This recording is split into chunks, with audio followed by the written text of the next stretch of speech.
Have you ever heard a fish whisper your name at night? It sounds absurd, maybe even laughable. But in certain riverside villages in Africa, elders believe that when a human heart is betrayed so deeply, it can no longer bear the weight of pain. It transforms into silence, into scales, into a fish. Yes, you heard right. A fish. Psychologists have proven that betrayal by a best friend often leaves deeper scars than betrayal by a lover. Why? Because friendship. Real friendship is built on the belief that you would never hurt me. So when it breaks, it shatters not just trust but identity. And in a little village nestled by a winding river, this story began. Two girls, Maris and Tala, were born just days apart. Their mothers, neighbors, their cradles side by side. They took their first steps in the same dust, shared the same laughter, and once promised that nothing, not even love, could come between them. But promises are fragile things, especially when royalty steps in. When Prince Enzo, the most eligible heir in the region, set eyes on Tala during the Festival of Lights, everything changed. He didn't just notice her, he saw only her. And while the village cheered for Tala's fortune, only one person's heart quietly cracked behind a forced smile. Maris. What if I told you that Maris didn't just envy Tala? What if I told you she went deep into the forest to find the old woman, the one who speaks in riddles and trades in spells? And what if a single drink was all it took to erase Tala from the human world? You see, this isn't just a story about magic.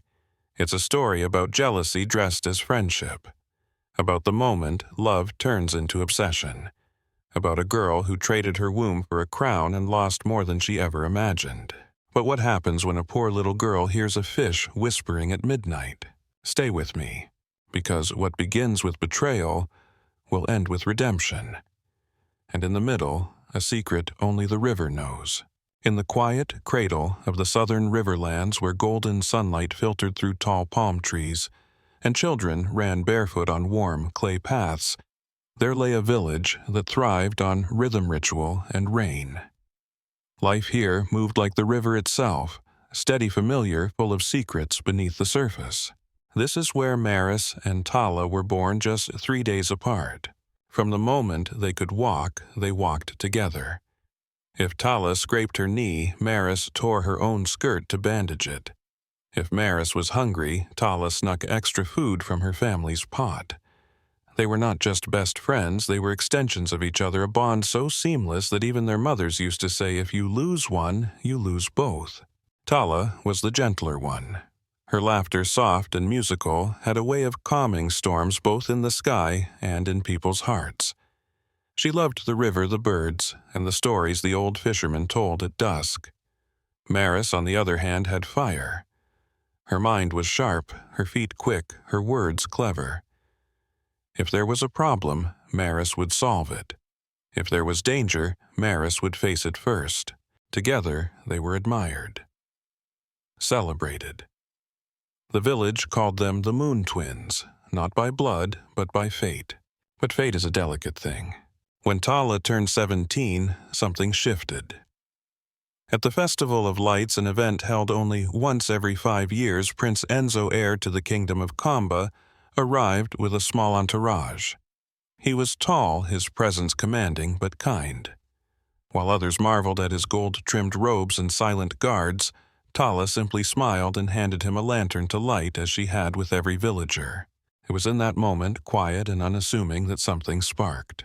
Prince Enzo could not stop looking at her, and Tala, shy but sincere, did not know how to stop looking back. Within weeks, the prince returned to the village with gifts and a proposal. The elders blessed the union. Tala was to leave the village and become his bride, the future queen. Songs were sung, garlands were woven, and Maris smiled. But something behind that smile was shifting, cracking. They say the human brain cannot fully process rejection from someone it feels deeply connected to. It causes confusion, pain, sometimes even self-obliteration. In Maris' case, it sparked something darker, a storm that no one saw coming. From friends to rivals, from laughter to silence. And somewhere beneath the river's surface, something ancient had started to awaken. Because when one girl is chosen, another is left behind. And the heart does not forget being left behind. Maris tried, she truly did. She clapped when the village drummers played Tala's wedding rhythm. She helped braid Tala's hair with tiny river pearls on the morning Prince Enzo returned. She even whispered, "You deserve this," when Tala showed her the silk dress sent from the palace. But each gesture was heavier than the last. Because what Maris said with her lips, she didn't feel in her chest. Every time Tala's name was sung, it echoed like thunder in Maris's ears. Every congratulations felt like a thorn pressed deeper, and when Tala walked through the village holding the prince's hand, villagers pausing mid-task to watch with admiration, Maris felt invisible. Her cleverness, what once earned her praise, was now eclipsed by Tala's grace. Her voice, once sought for advice, was drowned by the lullabies people sang for the future queen. There's a specific kind of ache that comes from watching someone you love step into a life you once dreamed of, especially when you're the one who helped build the bridge they crossed. Maris began to pull away. "I'm busy," she'd say, when Tala invited her to visit the palace. Maybe next time when the prince sent for her to join a festival dinner. But she wasn't busy. She was boiling, quietly, alone. Psychologists call it relational comparison breakdown. When someone close to us rises in status, we subconsciously measure our worth by their success. For Maris, it wasn't just envy, it was erasure. In Tala's glow, Maris felt like a shadow. One night, lying alone in her hut, Maris stared at the thatched ceiling, heart pounding. "Why her?" she whispered. "Why not me?" The thought came like a drop, then a stream, then a flood. If Tala was gone, she said aloud, I could be queen. It was a terrible thought, but it didn't leave her. It followed her while she fetched water, while she walked past the villagers who now barely noticed her, while she watched Tala wave from the palace gate.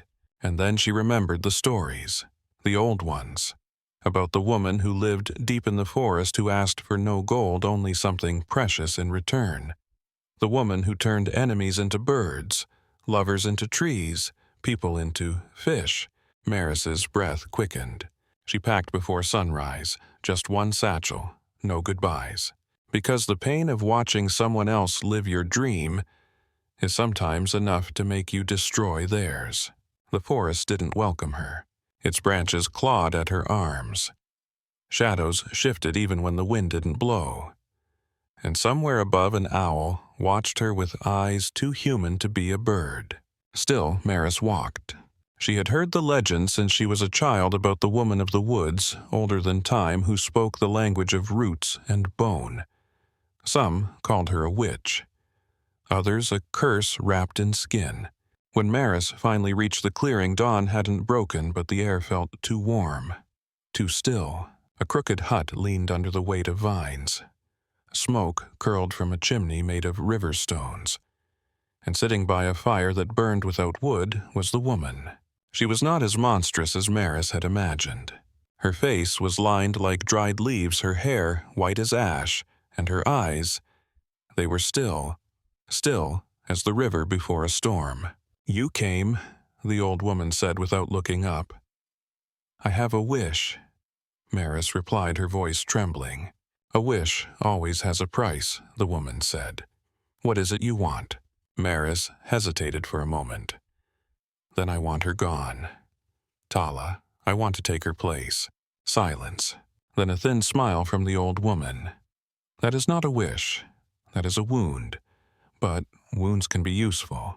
She stood and disappeared into the hut. When she returned, she held a tiny vial filled with swirling green liquid. "Give this to her," she said. "She will become harmless, forgettable. She will never return." "What will she become?" Maris asked. "A fish," the woman said. "Beautiful, silent, trapped." "And the price," Maris whispered. The woman's smile faded. "Your womb. You will never bear life. You will never carry a child." "Are you sure?" Maris hesitated, but only for a heartbeat. "Yes." The woman nodded once, Then the river will decide the rest. 3 nights later, Tala visited Maris for the last time. They sat on the mat they used to share as children. Maris offered her a wooden cup. A blessing, she said, for strength, for your new life. Tala smiled her trust unshaken. You're the only friend I still feel like myself around. She drank. The change was immediate. Her body twisted, shimmered, shrank. The cup fell. Her arms dissolved. Her legs fused into a gleaming tail. Maris stared breathless, not with fear, but awe. A golden fish flopped once on the mat. Goodbye, she whispered, and carried Tala, now just shimmering silence, to the river. She let go. The water took her. The ripples faded, and the next morning Maris walked to the palace head high. The throne was still warm, but power gained through silence. Echoes louder at night. The river flowed as always, calm, indifferent, as if it hadn't swallowed a soul the night before. But not far downstream, a clay pot bobbed lightly on the surface, guided by unseen currents.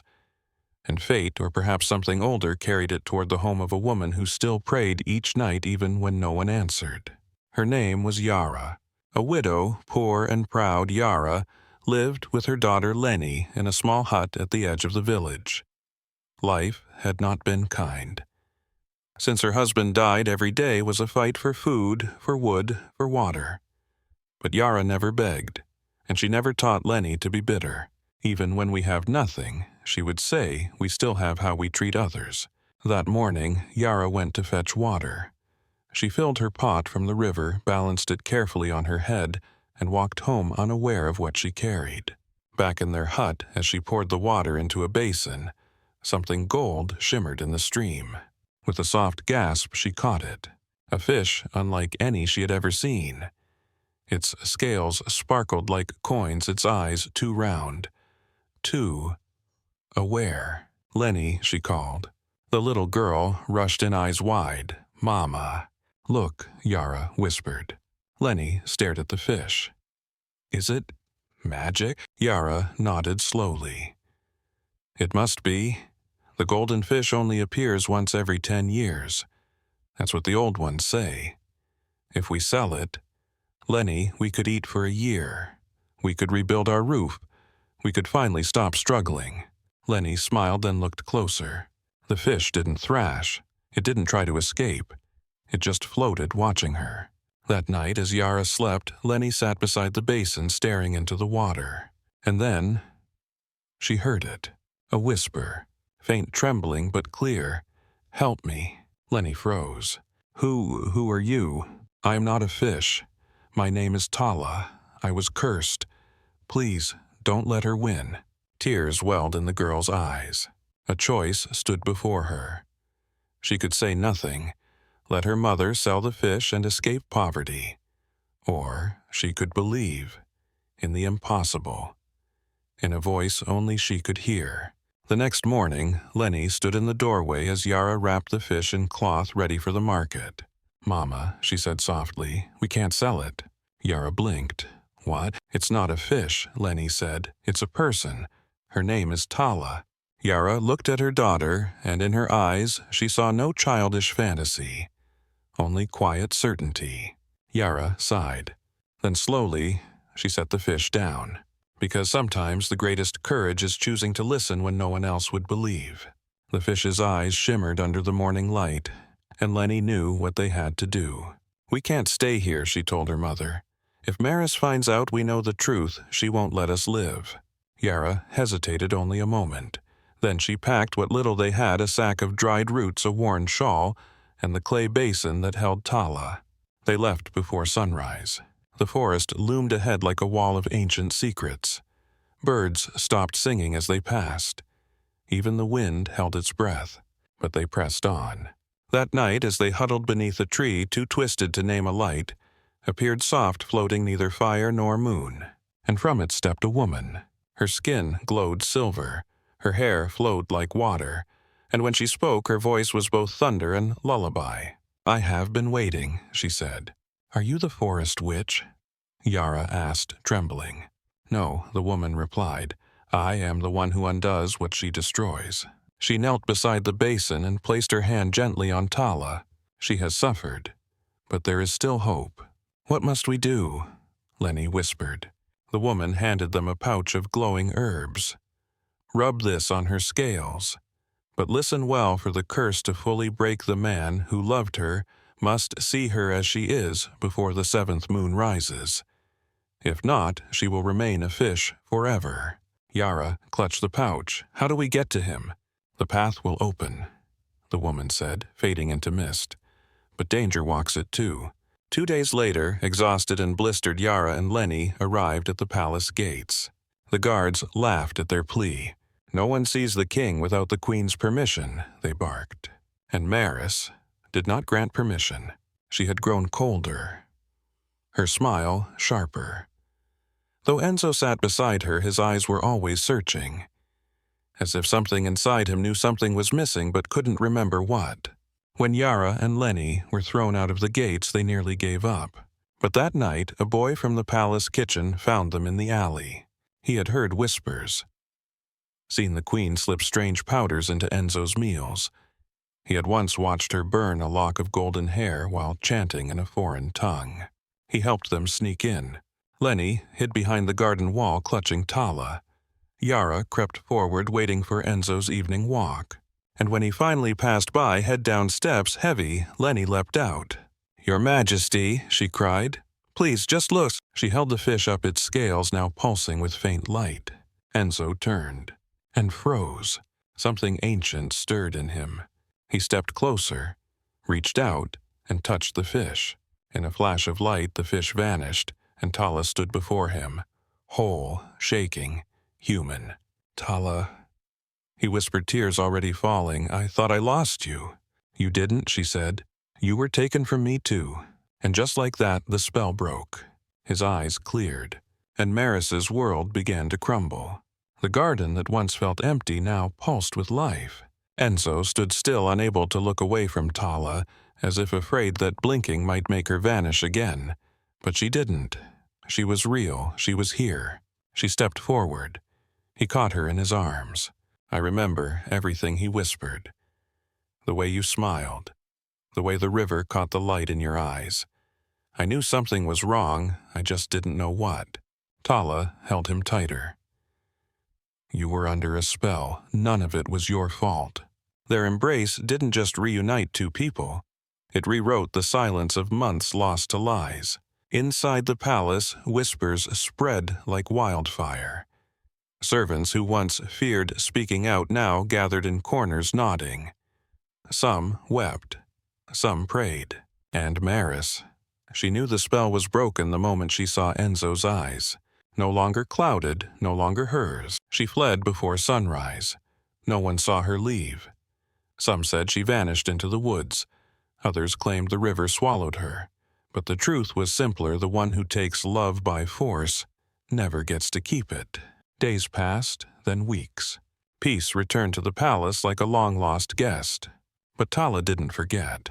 One morning, she walked barefoot to the edge of the garden where Yara and Lenny waited. Their clothes were still dust-worn, their hands still calloused. But their eyes shone. "You didn't know me," Tala said softly, "but you chose to believe me anyway." Lenny smiled shyly. "You didn't feel like a fish." Tala laughed, then knelt. "You saved me. Both of you. You gave up comfort, safety, even a chance to be rich. All for someone you didn't know." Yara shook her head. "We didn't save you for a reward. We saved you because it was right." Enzo joined them, placing a hand on Yara's shoulder. "And because you did," he said, "we want to give you something in return. A new home. A small farm by the river where Yara could grow what she wished. And for Lenny, a tutor from the royal court to teach her to read, write, and maybe one day, lead." Tala looked at her and smiled. "The world needs more hearts like yours." People came to call this time the Restoration. But it wasn't just the return of a queen. It was the quiet reward of those who chose kindness over comfort. The victory of love that didn't need to be earned, only remembered. The proof that sometimes believing in a whisper is enough to change everything. Because true love doesn't ask to be proven. and true kindness never leaves empty-handed. They say the river remembers, long after the last lanterns of the wedding had been extinguished. After Tala was crowned queen beside Enzo, not with jewels, but with truth. After the laughter returned to the palace halls, and after Lenny's books filled the little farm home with stories of new worlds, still the river whispered. Sometimes, late at night, it sounded like sorrow, because while the tale found its ending, not every heart did. Maris was never seen again. Some believe she drowned in madness. Others whisper she walks the forest, still talking to shadows that no longer listen. But the most curious thing, fishermen who row too close to the woods say they hear weeping just beneath the water's surface, soft, broken, endless. Perhaps that's how regret lives. Not in screams, but in echoes no one answers. As for Tala and Enzo, their love grew not because it was perfect, but because it had been tested. There were nights they spoke of what was lost, of stolen time, of how easily trust can be broken and how much work it takes to restore it. They didn't pretend everything was fine. They chose to heal together. And maybe that's the real magic. Not the kind that turns girls into fish, but the kind that turns pain into strength, betrayal into clarity, and strangers into family. So what do we take from this? That friendship can wound deeper than any sword. That envy, when left unchecked, can rot even the brightest soul. But also that kindness, quiet and unwavering, can save what power never will. Because in the end it wasn't a king, or a spell, or even justice that saved Tala. It was a little girl who listened, and a mother who chose belief over fear. If you've ever been betrayed by someone you trusted, if you've ever had to walk away from what was easy to protect what was right, or if you've ever wondered whether kindness still matters in a world full of noise, then this story was for you. Tell us in the comments, which part of this journey touched you the most? Leave a heart if you believe love doesn't need magic to be real. Share this story with someone who's been through something hard and remind them you may feel invisible now, but someone will see you, truly see you, just like Lenny saw Tala. And don't forget to subscribe, because every week we bring you stories that remind you, even in the darkest waters, something golden still survives. Thank you for listening. Until next time, stay brave, stay kind, and never stop believing in the impossible.